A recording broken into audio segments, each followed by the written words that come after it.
If I could go back in time and sit down with my 20-year-old self, there are so many things that I would tell her. Things that I have learned through trial and error and a lot of life experience. Your 20s are full of excitement and opportunities and possibilities, but also a lot of uncertainty and mistakes. I made plenty of those, and today I want to share the 10 lessons that I wish someone had told me back then. These are the insights that could have saved me years of stress and self-doubt and wasted time, and I hope that they can do the same for you. Let's dive straight into the first lesson, which is that your career path doesn't have to be linear. Now, when I was in my 20s, I thought I had to map out my entire career. I planned every step and I put myself on what I now call the conveyor belt of life. Meaning, once I had chosen my path, in my case, a career in medicine, I didn't want to stop to reassess or take in new information. It was just a matter of execution. The decision was made. Now just head down and do what's required. But life had other ideas. After many years in my career as a physician, I finally realized that the traditional path that I was on wasn't fulfilling me. Pivoting to a completely different career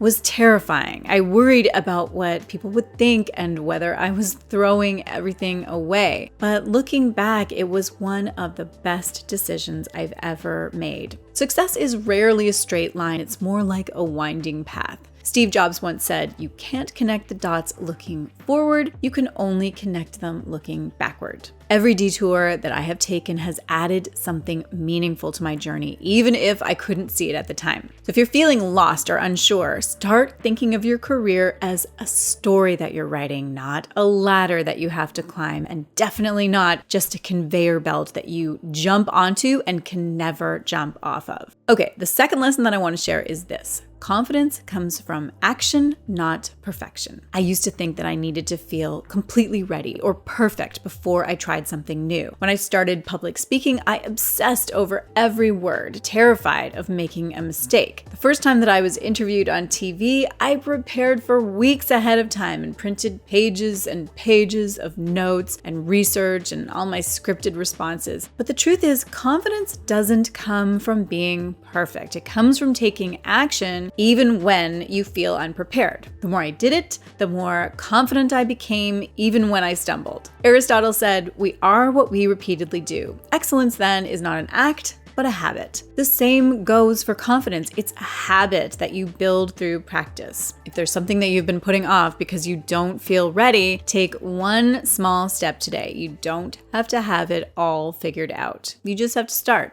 All right, moving on to lesson number 3, which is that failure is feedback, not the end. As I was building my online business, the first time that I tried to launch a coaching program, it completely flopped. I was devastated. At the time, it felt like the end of the world. But that failure forced me to take a hard look at what I needed to improve. And ultimately, it helped me to figure out a lot of things and to see where the fatal flaw was and what I needed to do differently the next time to make it successful. Thomas Edison once said, "I have not failed, I've just found 10,000 ways that won't work." I've learned that failure is never final. It's feedback. Each time you fail, ask yourself, what can you learn from it? Write it down, reflect, and use that insight to move forward. This approach is backed by research on growth mindset by Dr. Carol Dweck, and if you can embrace this early, it will help you to build resilience and turn setbacks into opportunities. On the topic of mindset, if this is something that you want to take a deeper dive into, I invite you to download the simple workbook that I put together to help to guide you to a more empowered mindset for achieving your goals. It's called Change Your Mindset, Change Your Life. And I'll put the link in the description below. Next up, lesson number 4 is to embrace the journey, not just the goal. So in my 20s, I was super focused on achieving the next milestone, getting into medical school, then getting through medical school, then completing my residency, then getting out there and starting to practice. I rarely stopped to enjoy the process. I believed that happiness was waiting at the next finish line. But when I got there, I realized that I had missed so much along the way. The principle that I now use to embrace the journey is what I call the yellow brick road rule, inspired, of course, by the Wizard of Oz. If you think about it, even though Dorothy had a goal destination, the Emerald City, all the good stuff happened on on the road, on the journey. That is where she met the scarecrow and the cowardly lion, where she learned that she had much more courage than she had realized as she faced the wicked witch and overcame all of the other obstacles. The majority of the story takes place on the yellow brick road, not in the Emerald City. The last thing you want to do is just kind of get through the journey as quickly as possible without paying attention, and suddenly when you arrive, realize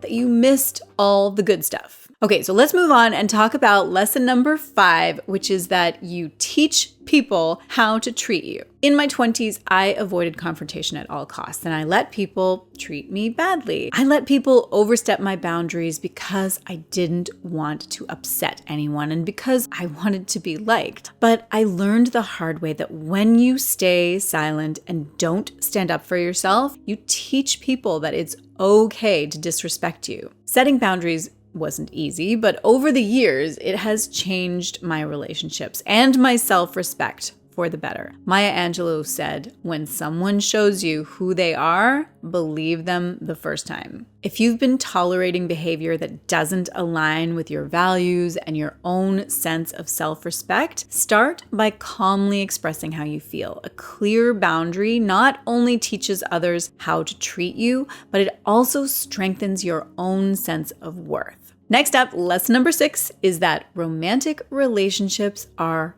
a partnership, not a project. In some of my early relationships, I thought I could fix my partner. I poured so much energy into trying to change them that I just totally lost myself in the process. Looking back, I have, of course, realized how incredibly unhealthy that dynamic was.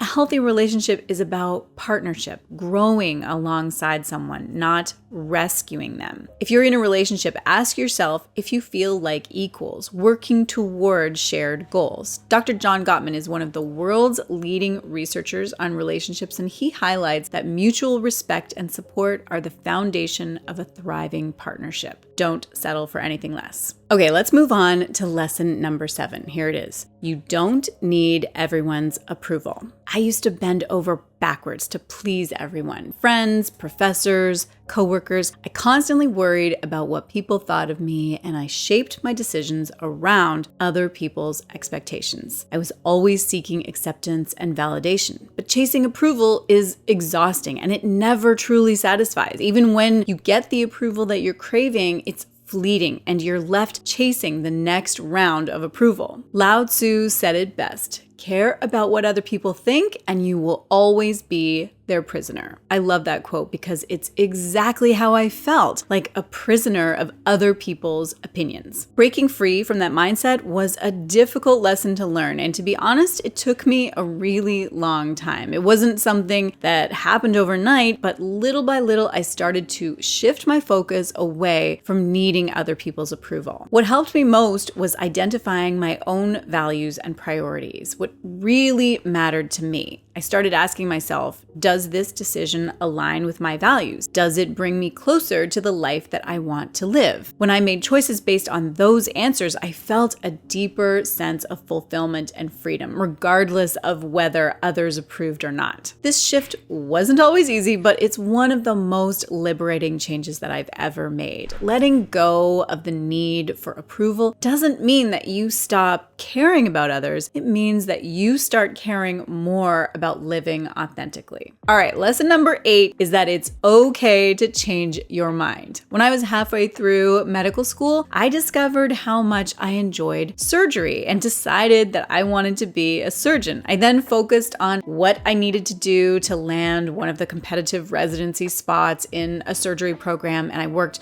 super hard to position myself for that career. But one day, during a grueling surgery elective that I had signed up for because it was an opportunity to work for a prominent woman surgeon in the city, and there really just weren't very many female surgeons around at that time at all. But during this one day near the end of my time working under her, after watching her and learning what her life was like, I was standing there in the operating room, getting my gown and gloves on, and it suddenly hit me. I realized I didn't actually want this life after all. The actual surgery part was very satisfying, but everything else that would come with it, the ridiculously long hours, all the sacrifices that I would need to make in my personal life, and just a lot of other elements, I just suddenly saw so clearly that I didn't want it. Changing my mind and backing down from a big goal, though, felt like a failure at first, but it was actually one of the best decisions that I ever made. Albert Einstein said, "The measure of intelligence is the ability to change." Changing our minds is not something that is often celebrated in our society. It's seen as a weakness, as a tendency to waffle or not being confident or knowing ourselves. But that doesn't make a lot of sense. When you are exposed to new information, either external information or intuition, of course we can change our minds. I actually think that changing your mind on something is an act of bravery. It's silly just to cling to an old idea because you once believed it. It's okay to reassess stuff and decide differently. If something no longer aligns with who you are, it's okay to let it go. Life isn't static and neither are you.